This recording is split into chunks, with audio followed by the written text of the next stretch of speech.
M news కి స్వాగతం. కోరుకొండ మండలం శ్రీరంగపట్నం గ్రామంలో వేంచేసి ఉన్న శ్రీదేవి భూదేవి సమేత శ్రీ వెంకటేశ్వర స్వామి కళ్యాణ మహోత్సవం అంగరంగ వైభవంగా బట్టల మూటల వర్తక సంఘం, టైలర్ వర్తక సంఘం గ్రామస్తుల సహకారంతో ఘనంగా నిర్వహించారు. ఈ కార్యక్రమంలో కళ్యాణం పీటల మీద కూర్చున్న దంపతులు గోల్కొండ జగదాభిరాముడు దంపతులచే పండితులు నిర్వహించారు. ఈ కార్యక్రమంలో ఆళ్ల దుర్గారావు, చంద్రరావు, పెంటకోటి సూర్యనారాయణ, నాగోజీ చిన్ని, అప్పలరాజు, బుద్ధా సన్యాసిరావు, భక్తులు, గ్రామస్తులు పాల్గొన్నారని కళ్యాణం అనంతరం అన్నదాన కార్యక్రమం నిర్వహించారు.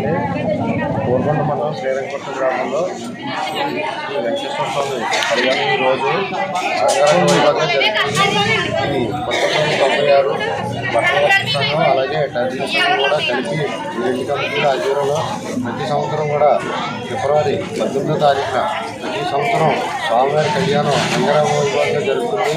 అలాగే ఆ 2 కంపెనీలు తర్వాత గ్రామ ప్రజల సహకారంతో స్వామివారి కళ్యాణం చాలా అనుకూలంగా జరుగుతుంది. భక్తులందరూ కూడా స్వామివారి దర్శించుకుని అలాగే అన్న సందర్భం కూడా జరుగుతుంది.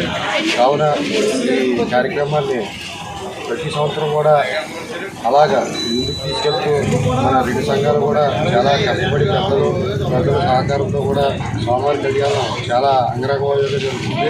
అలాగే ప్రతి సంవత్సరం కూడా ఇంకా బాగా జరగాలని ఆ వేడుకొండల స్వామిని కోరుకుంటూ అలాగే గ్రామ ప్రజల్ని అలాగే మన కమిటీ పెద్దలందరూ కూడా మరొకసారి శ్రీరంగపట్నం తరఫు ధన్యవాదాలు తెలియజేసుకుంటూ ఈ కార్యక్రమాలు ఇంకా ముందు బాగా చేయాలని మనసుకుంటున్నాను. అలాగే మన వెంకటరామరావు గారు కమిటీ సభ్యులు ఆయన మాట్లాడతారు. గ్రామంలో వెంకటేశ్వర స్వామి గుడి నిర్మించి 10 సంవత్సరాలు అయింది. నిర్మించాక అక్కడి నుంచి అన్నదానం ప్రతి ఒక్కరికి ప్రతి కార్యకర్త ప్రతి సోదరుడికి అన్నదానం ప్రసాదము చేయుటకు సంఘం అంతా ప్రోత్సహించేస్తున్నారు. అలాగే ఈ యొక్క సమాచార సంఘం వారందరూ కూడా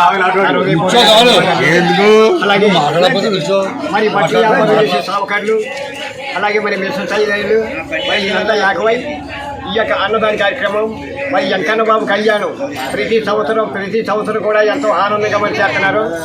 అలాగే ప్రతి సంవత్సరానికి కూడా అభివృద్ధి చెందినందుకు మరి ఈ యొక్క సంబరం ఈ యొక్క కళ్యాణం మరి కొనసాగేందుకు సాగించాలని మరి పెద్దలందరికీ కూడా మా హృదయపూర్వకంగా ధన్యవాదాలు చేసుకుంటున్నాం. మరి సెలవు తీసుకుంటున్నామండి. శ్రీదేవి భూదేవి కళ్యాణం గురించి వచ్చిన భక్తులందరికీ అలాగే గ్రామ ప్రజలందరికీ నా హృదయపూర్వక నమస్కారం తెలియజేస్తున్నాను. 1996 చిన్న టైలరింగ్లు బట్టల మూటల బట్టలు చేసుకుంటూ ఏదో కొద్ది అలాగ కొద్ది పోయి అలాగే 1996లో ఇక్కడ గుడి నిర్మాణం చేయడం జరిగింది.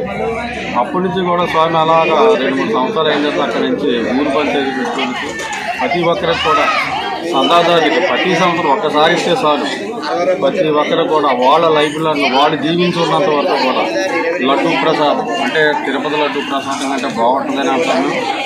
అనొచ్చు అనకూడదు కూడా తెలియదు, కానీ చాలా బాగుంటుంది.